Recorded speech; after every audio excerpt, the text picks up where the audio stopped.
3 बाटल्या वापरून आपण हेरेनचं कारंज बनवायला शिकूया. याकरता आपल्याला पाहिजेत बाटल्या, कडक स्ट्रॉ, ग्लू, प्लास्टिक ट्यूब आणि कात्री. पहिले 2 झाकणं घेऊया आणि त्यांना रबर ग्लू लावू, म्हणजे त्यांना आपण एकमेकांना चिकटवू शकतो असे. ते नीट वाळल्यानंतर आता आपण एक छिद्र बनवूया कात्रीच्या सहाय्याने.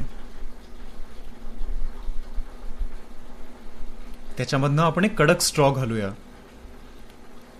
एका बाजूला जास्ती काढू त्याला थोडं.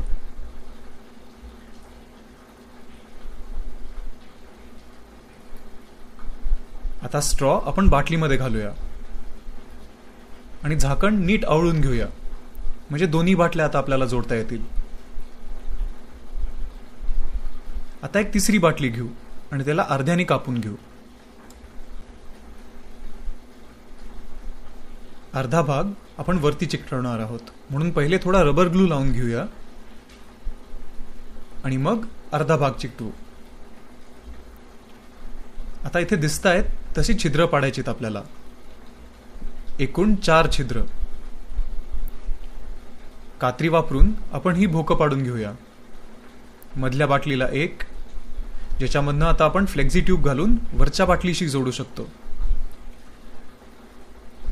आणि वरच्या बाटलीत दुसरं एक छिद्र, ज्याच्यामध्ये फ्लेक्झी ट्यूब घालून आपण सर्वात खालच्या बाटलीला ते जोडू शकतो. आता रबर ग्लू घेऊन आपण हे सगळे जॉईंट्स नीट सील करून घेऊ, म्हणजे याच्यातनं पाणी बाहेर निघू शकणार नाही. 4ही जॉईंट्स नीट सील व्हायला पाहिजेत, तरच आपला प्रयोग यशस्वी ठरेल.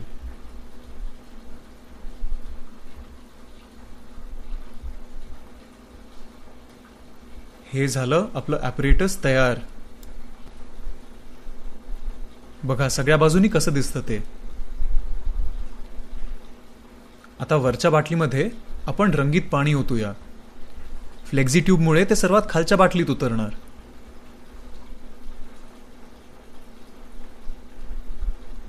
आता याला उलट करून ठेवू. स्ट्रॉमुळे रंगीत पाणी मधल्या बाटलीत उतरणार. पाणी पूर्ण खालपर्यंत उतरू द्या.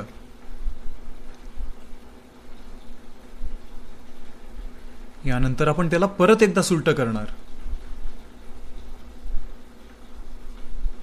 असं. आता याच्यानंतरच खरी मजा सुरू होते. वरच्या बाटलीमध्ये जर का आपण अजून रंगीत पाणी ओतलं तर बघा ना, कारंज सुरू होतं. ह्याचं कारण आहे की ते पाणी फ्लेक्झी ट्यूबमुळे सर्वात खालच्या बाटलीत उतरतं आणि खालच्या बाटलीतली हवा मधल्या बाटलीतल्या पाण्याला ढकलते आणि त्यामुळे कारंज तयार करते. हे कारंज बऱ्याच वेळ टिकतं.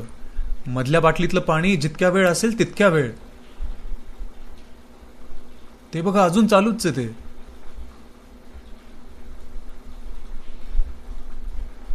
ते बघा खोकत खोकत संपलं. परत एकदा करूया. वरच्या बाटलीत पाणी ओतलं, फ्लेक्झी ट्यूबमधनं ते खालती जायला लागलं आणि फ्लेक्झी ट्यूबमधनं गेलेलं पाणी हवेला मधल्या बाटलीत ढकलून देतंय. मधल्या बाटलीत हवा आली, त्याच्यामुळे तिकडचं पाणी वरती उडतंय आणि ते कारंजाच्या स्वरूपात बाहेर उडतंय. हे बघताना खूप मजा येते. सगळी पोरं बघा टाळ्या कशी वाजवतात ते. स्ट्रॉ आपण बाटलीच्या आतनं देखील फिरवू शकतो. ते बघा कसं उडतंय पाणी. मस्त दिसतं.